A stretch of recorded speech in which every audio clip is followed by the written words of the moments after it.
On était dans nos montagnes, dans les alpages.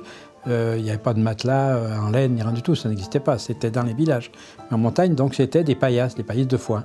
Ce souvenir était là et il fallait lui amener quelque chose de plus. Où l'eau va bouillir et elle va traverser le foin, donner des odeurs et une sensation de bien-être. On explique aux gens en fait qu'ici, pour se laver, la marmotte, elle se roule dans la boue, elle se fait sécher au soleil et après, elle attend la pluie.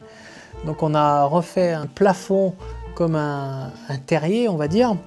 On a mis une pierre chaude où dessous il y a un chauffage. Donc les gens vont s'enduire d'argile verte, vont se coucher sur ce caillou.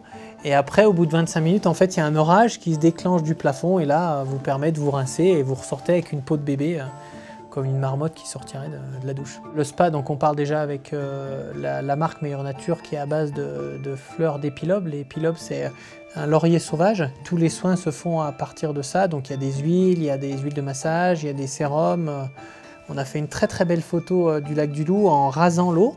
Et on est venu construire un bassin un petit peu ludique avec une cascade d'eau. Et après, on utilise un sauna avec du foin, avec l'humidité quand on verse sur le sauna qui va venir parfumer le sauna. On fait un hammam avec les peaux d'orange, on récupère les peaux d'orange, on a du citron caviar, on a du pamplemousse, on a tout ça où on vient mettre, plutôt que de mettre des huiles essentielles, on vient utiliser tout ça. On a une baignoire balnéo avec du lait et du miel.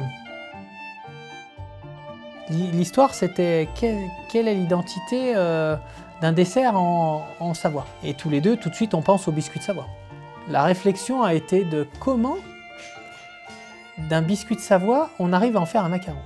Et aujourd'hui, les biscuits-rons, oui, on a fait des petits coffres pour amener ça comme un cadeau, avec une croix de Savoie dessus. C'est donc en hommage à ma grand-mère qui l'a fait à l'eau de fleur d'oranger. Puis après, les autres, c'est un peu plus taquin, on va dire. On va mettre des parfums qu'on n'aurait pas spécialement associés.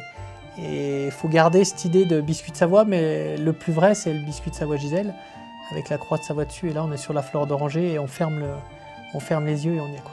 Il y a toujours quelque chose qui étonne. Il faut que dans le palais, il se passe quelque chose, ou dans le cerveau.